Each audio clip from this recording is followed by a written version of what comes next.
Hello everyone, welcome to Kalyan study point. आज हम इतिहास कक्षा 12वीं का अध्याय 4 विचारक विश्वास और इमारतें सांस्कृतिक विकास के पार्ट 2 हम कर चुके हैं। पार्ट तीसरा है ये। इसमें हम पाठ का सार पढ़ेंगे। पिछली वीडियो में हम पढ़ चुके हैं कि बुद्ध के जो अनुयायी थे, उनका जो संघ था उसमें लोग शामिल हो जाते हैं तो उनको बराबर मान जाते, चाहे वो गरीब हो या अमीर हो। और जैन धर्म के क्या व्रत होते थे, वो उन हत्या ना करना, चोरी ना करना, ब्रह्मचर्य का पालन करना, धन संग्रहित नहीं करना, मतलब ऐसी सारी बातें बताई गई थी। और जो धर्म मतलब बुद्ध जी थे, उनके बारे में काफ़ी और जानकारी मिली है। जैन धर्म के जो सांस्कृतिक तमिल भाषाओं में जो फैले हुए हैं उनके साहित्य, उनके बारे में जानकारी मिली है। तो अब हम इस वीडियो में आगे पढ़ते हैं। बुद्ध की उपमाता महा प्रजापति गौतमी संघ में आने वाली प्रथम भिक्षुनी बनी थी। आपको पता होगा कि जो बुद्ध जी जो थे, उनकी माता की मृत्यु उनके जन्म के कुछ दिनों बाद ही हो गई थी। तो उनके पिता ने शायद दूसरी शादी की होगी, तो उनकी जो दूसरी बीवी थी उनका नाम महाप्रजापति गौतमी था। वो संघ में आने वाली पहली भिक्षुनी भी बनी थी। और ऐसा भी कहा जाता है, ये जो गौतमी जी जो थी वो बुद्ध जी की मौसी थी। उन्हीं से उनके पिता ने शादी कर ली थी, तो वो उनकी मौसी भी कहलाती थी और उनकी माँ भी एक तरह से कहलाएंगी। तो वही प्रथम महिला बनी थी भिक्षुनी। ऐसी स्त्री जो संघ में आने आई वह धम्म की उपदेशिकाएं बनी। वो धम्म के बारे में जो उनके उपदेश वगैरह देते थे, उनकी एक उपदेशिका बनी थी। भविष्य में थेरी बनी। थेरी का अर्थ जो होता है ऐसी महिला जो निर्वाण प्राप्त कर ली। और निर्वाण का भी अर्थ अभी आपको बताऊंगी मैं, पर थेरी का अर्थ होता है निर्वाण प्राप्त करना। निर्वाण का ये अर्थ होता है जो मोक्ष प्राप्त कर लेना। उसे किसी भी चीज़ का मोह ना हो, चाहे जैसे कि धन का। जैसे मेरा मोह है कि मेरे यूट्यूब पे 1K सब्सक्राइबर हो जाए। आपका मोह होगा कि आपके नंबर अच्छे आ जाएं। तो मतलब ये मोह है। हमें किसी चीज़ को किसी कुछ ना कुछ चाहते हैं ना, किसी से मांगते हैं, तो वो हमारा मोह है कि हमें कैसे ना कैसे मिल जाए। मान लो हमारे पास 1 करोड़ रुपए हैं, तो भी हम चाहेंगे कि फिर 2 करोड़ हो जाए, 3 करोड़ हो जाए। 1,000 होते तो 2,000 हो जाए, 10 रुपये होते तो सोचते हैं 100 रुपये हो जाए। तो हम चाहते ही रहते हैं। हम ये नहीं कहते कि बस बहुत आ गया, कोई ये नहीं कहता। तो उनको ना इन सब से मोक्ष प्राप्त हो गया था। उन्हें इन सब का मतलब वो नहीं चाहिए था। अब उन्हें उनके पास कुछ हो या ना हो, उस दोनों चीज़ में खुश रहती थी। उन्हें ऐसा नहीं था कि वो मतलब मुझे मान लो चाहिए तो चाहिए किसी चीज़ को। मान लो ये पेंसिल है, मैं देख लिया और मेरे को चाहिए ही, मैं रोने लगी धोने लगी कि नहीं मेरे को ये चाहिए। पर वो ऐसा नहीं करती थी। मतलब इससे बड़ी चीज़ हो गई, उसका भी एग्जाम्पल ले सकते हैं। तो ये होता है निर्वाण प्राप्त हो जाना। हमें किसी चीज़ का मोह नहीं रह जाता है। बुद्ध में समाहित होने पर सभी को बराबर माना जाता है। पिछली वीडियो में मैंने बताया था कि बुद्ध संघ में जो शामिल हो जाती है, चाहे वो कितने भी अमीर हो या गरीब हो, उन्हें बराबर माना जाता है। उन्हें कोई नीच नज़रिए से नहीं देखा जाता, निम्न नहीं माना जाता, ना उच्च माना जाता। सबको समान दृष्टि से देखा जाता है। क्योंकि भिक्षु और भिक्षुनी बनने पर उन्हें अपनी पुरानी पहचान त्यागनी पड़ती है। वो पहले चाहे कितने भी बड़े राजा हो या कितने बड़ा गरीब इंसान हो या कैसा भी हो, पर उन्हें पिछली पहचान त्याग कर एक उन्हें नई पहचान मिलती है भिक्षु और भिक्षुनी की।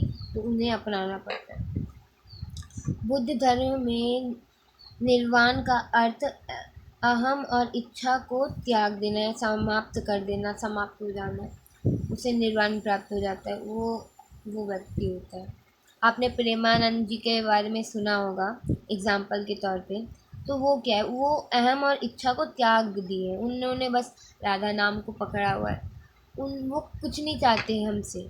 हमसे हमें अच्छी बातें बताते हैं।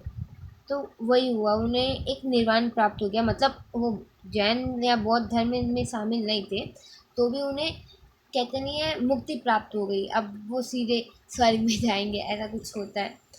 तो वही हुआ, उन्हें किसी चीज़ का मोह नहीं है। मोह से त्याग मोह को त्यागना बहुत बड़ी चीज़ होती है। हम मोह माया में फंसे हुए हैं। अब इस बात को छोड़ते आगे बढ़ते हैं। प्रारंभिक मूर्ति ने बुद्ध को मानव रूप में ना दिखाकर उनकी उपस्थिति प्रकृति का को माध्यम से दर्शाया गया, प्राप्त किया है। मतलब यही है कि उन जो जैन जी, सॉरी बौद्ध जी जो थे, उन्हें एक मूर्ति के रूप में ना दिखाकर उन्हें ऐसा प्रतीत कराया है कि वो है अभी भी। जैसे हम मानते किसी भगवान को मानते हैं, सोचते हमारे चारों बगल हमेशा हमारे साथ है, तो उनको भी यही कहा गया, उनके बारे में भी एक भगवान की उपाधि दी गई है, देव की उपाधि दी गई है उनको भी।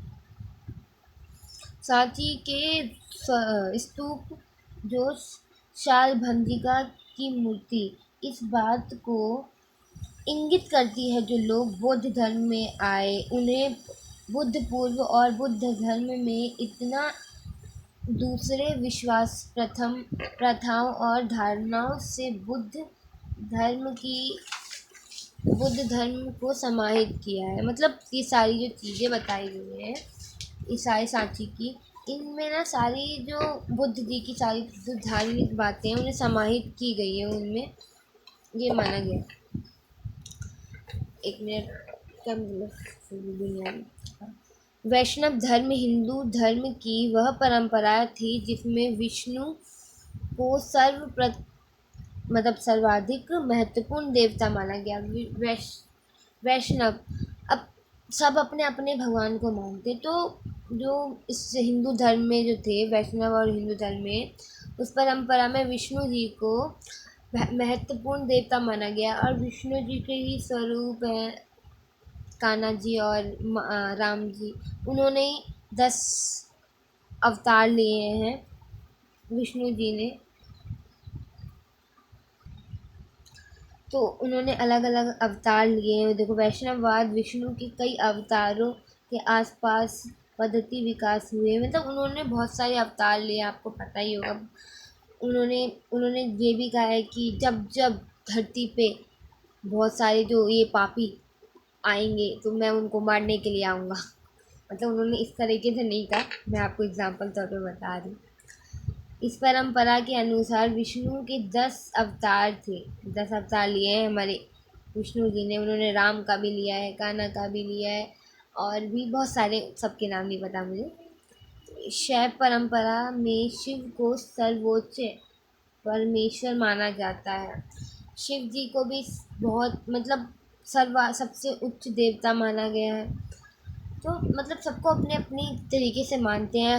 मैं चाहे कान्हा को मानूँ, शिव को मानूँ, सब तो एक ही शक्ति है, मतलब सब तो भगवान ही है। हम जिसको माने सब वो हमारे पास है, वो हमारी सुन रहे हैं। तो जब हम गलती करते हैं ना, तो ये सोचना चाहिए कि हमारे आसपास हमारे भगवान बैठे हुए हैं। ये बात छोटा है। ये वीडियो कंप्लीट होता है, अगली वीडियो में मैं इससे आगे का बताऊंगी। लास्ट वीडियो होने वाली, ये तो 3rd वीडियो, इसके बाद जो एक वीडियो आएगी वो पार्ट 4 होगा।